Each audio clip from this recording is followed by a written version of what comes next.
Good morning, 10th class. In today's video, we will be revising the reproduction topic till we are done with. Okay, so we will start from the introduction only, but I have drawn this chart to add some few things which we have already done in the previous lectures. We have made this chart before as well, if you have done this according to the sessions. So we will correct some things or we will add on some things basically. So the reproduction is divided into two parts, sexual and asexual. On the right side I have written about the asexual, which one was completely correct, which we have done already. There is nothing to add on that side. But on the side of a sexual, today I have not written about the animals part because it's quite lengthy. We will cover it in the next portion or the next class. But I have written here about the plants. So in the plant section, as you can see on the board, the word is written over here, which is pollination. So the process through which the plants basically do the sexual reproduction is pollination. The pollination requires two organs, like two parents, one is the female and one is the male. The male reproductive part in the plants is known as the stamen. Stamen is having two components, anther and filament. Anther is having the pollen grains. These pollen grains are the male gametes. These pollen grains are the male gametes. You can add this series in your chart.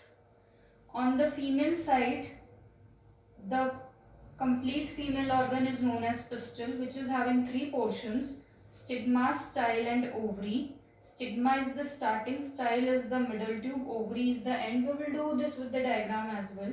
And this ovary has the ovules, which are the female gametes, and this ovule and this pollen grains combine together to form the zygote and then the embryo. So correct this chart in this way to complete it.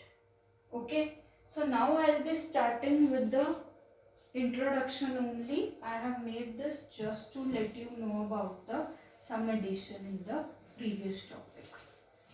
So what is reproduction?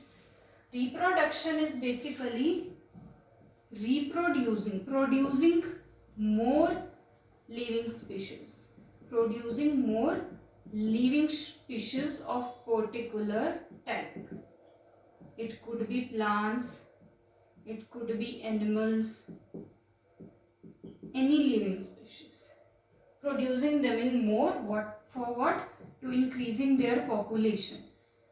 Why to increase the population? To continue the food chain in nature. To continue the food chain in nature, we need the reproduction. Reproduction is what? It is the producing new living species or like new offsprings. We have done is, what is offspring? Offspring मतलब new children. नए children's को इस दुनिया में लेकर आना is reproduction. किस लिए? पॉपुलेशन मेंटेन करने के लिए. पॉपुलेशन क्यों मेंटेन करनी है? फूड चेन को रखना है, ढंग से डाइवर्सिटी को इंटेंसिफाई करना है. अब कैसे? मतलब ग्रास है, ग्रास को डियर खाता है, डियर को लायन खाता है. आपका ये फूड चेन आपने पढ़ी है लास्ट चैप्टर में.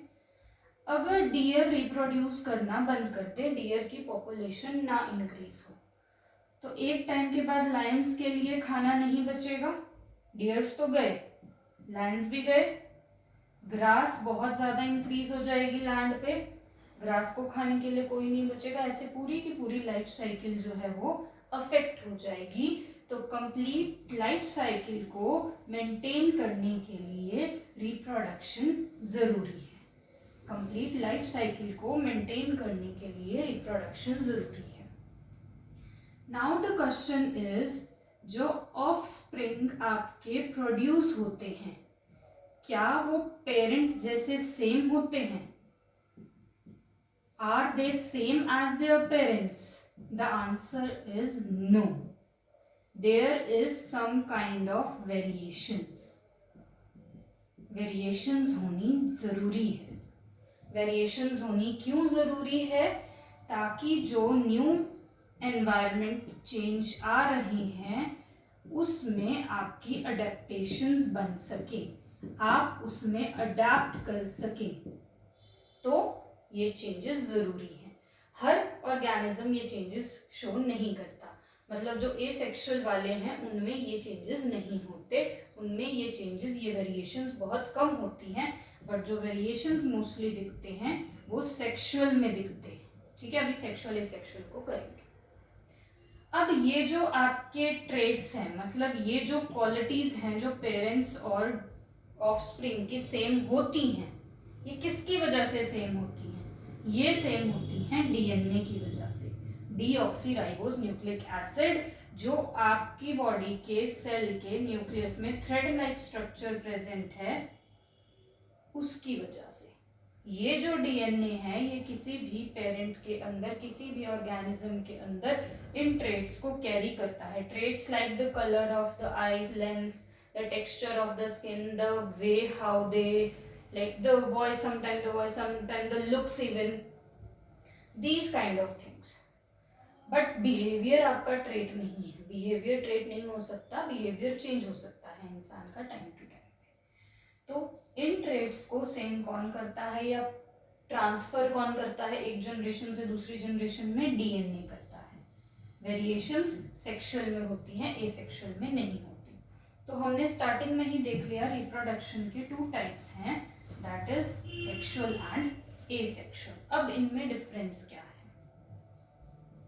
जो आपका सेक्सुअल रिप्रोडक्शन है ना बेटा, इसमें 2 पेरेंट्स इन्वॉल्व होते हैं, इनमें 2 पेरेंट्स इन्वॉल्व होते हैं। इनमें वेरिएशंस भी होती है ऑर्गेनिज्म में, अभी हमने किया, वेरिएशंस भी होती है ऑर्गेनिज्म में। इनमें जाइगोट फॉर्मेशन भी होता है। इनमें क्या होता है? Zygote formation. जाइगोट फॉर्मेशन क्या होता है? जब male reproductive cell and female reproductive cell मिलता है ना, जब male reproductive cell and female reproductive cell आपका मिलता है, तो जो सबसे स्टार्टिंग वाला फॉर्मेशन होता है वो जाइगोट होता है। जाइगोट फर्दर एम्ब्रियो बनाता है, जाइगोट फर्दर एम्ब्रियो बनाता है जो सेक्सुअल रिप्रोडक्शन में आपका होता है। सेक्सुअल रिप्रोडक्शन में आपकी जो वेरिएशंस हैं वो ज़्यादा होंगी, 2 पेरेंट्स इन्वॉल्व होंगे, और साथ के साथ सेक्सुअल रिप्रोडक्शन में आपका जो ऑफस्प्रिंग है, आपका जो ऑफस्प्रिंग है वो ज़्यादा अडेप्टेबल होगा, वो ज़्यादा अडेप्टेबल होगा नेचर में। ठीक है, वो ज़्यादा अडेप्टेबल होगा। जबकि एसेक्सुअल में सिंगल पेरेंट होता है, आपके वेरिएशंस नहीं होती हैं, जाइगोट एम्ब्रियो जैसी कोई चीज नहीं होती है, डीएनए वेरिएशंस नहीं होती हैं, और लेस अडेप्टेबल्स होते हैं वो एसेक्सुअल वाले आपके। ठीक है, तो ये सेक्सुअल एंड एसेक्सुअल का आपका बड़ा बेसिक सा डिफरेंस है, आपको मैंने डिटेल में लास्ट वीडियो में भी करवाया था। अब एसेक्सुअल के फर्स्ट पार्ट से शुरू करेंगे। एसेक्सुअल में एनिमल्स में हमने पढ़ा है फिजन होती है, फ्रेगमेंटेशन होती है, रीजनरेशन होती है। प्लांट्स में वेजिटेटिव प्रोपगेशन है, स्पोर फॉर्मेशन है एंड बडिंग है। तो सबसे पहले एसेक्सुअल की टाइप्स को हम स्टडी करेंगे। एसेक्सुअल में अभी तक हमने जो की है वो है फिजन। फिजन का मतलब होता है 1 से मोर देन 1 में ब्रेक करना, 1 से मोर देन 1 में ब्रेक डाउन होना, ये फिजन है। कहने का क्या मतलब है? एक ऑर्गेनिज्म था, उसमें से एक से ज्यादा बन गए, उसमें से एक से ज्यादा बन गए, ये है फिजन। मतलब ये जो पेरेंट ऑर्गेनिज्म है ये तो खत्म ही हो जाएगा, ये जो ऑर्गेनिज्म आएंगे ये ऑफस्प्रिंग्स आ जाएंगे डायरेक्टली उसके। ठीक है, ऑफस्प्रिंग्स आ जाएंगे आपके। सो फिजन आपकी 2 टाइप की थी, बाइनरी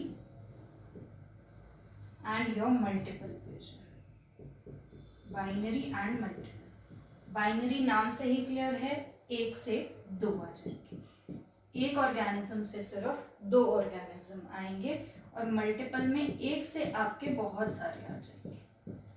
होता कैसे है देखते हैं।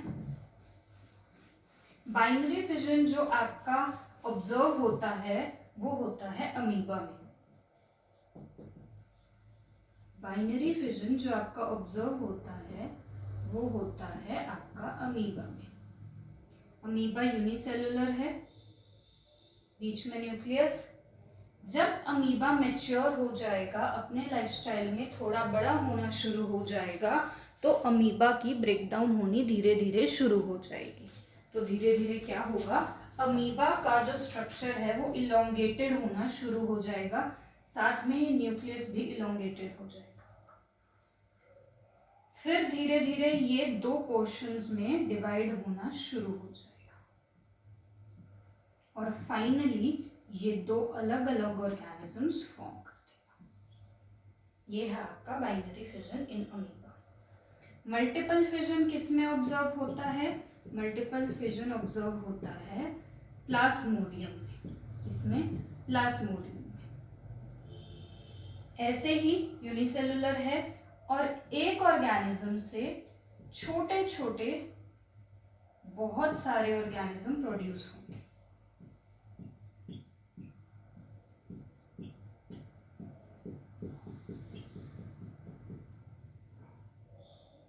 छोटे छोटे बहुत सारे, multiple fish. So this week we have done till this part only. So you will revise till this part. अब बेटा आपका क्या क्या काम आपने करना है? आपका एक चैप्टर हमने किया है ऑलरेडी एनवायरनमेंट के ऊपर। आपने उस चैप्टर के नोट्स कंप्लीट करने हैं। सैटरडे संडे 2 दिन है आपके पास। इस चैप्टर के नोट्स, इस चैप्टर के क्वेश्चन आंसर्स, साथ ही साथ आपके रिप्रोडक्शन के जहां तक अभी तक किया है उसमें सेक्सुअल एसेक्सुअल का डिफरेंस एंड चार्ट जो करवाया है, साथ के साथ फिजन को स्टार्ट कर देना टाइप्स ऑफ एसेक्सुअल रिप्रोडक्शन में। इतना काम आपका संडे तक कंप्लीट होना चाहिए और आपकी आई थिंक थर्सडे की वीडियो में मैंने पूरा सिलेबस डिस्कशन किया है, कितना हो गया कितना रह गया, उसको भी कंप्लीट कर लो जिसका जो जो काम बाकी है। Okay, so this is all for this week. Thank you so much, keep doing your work hard.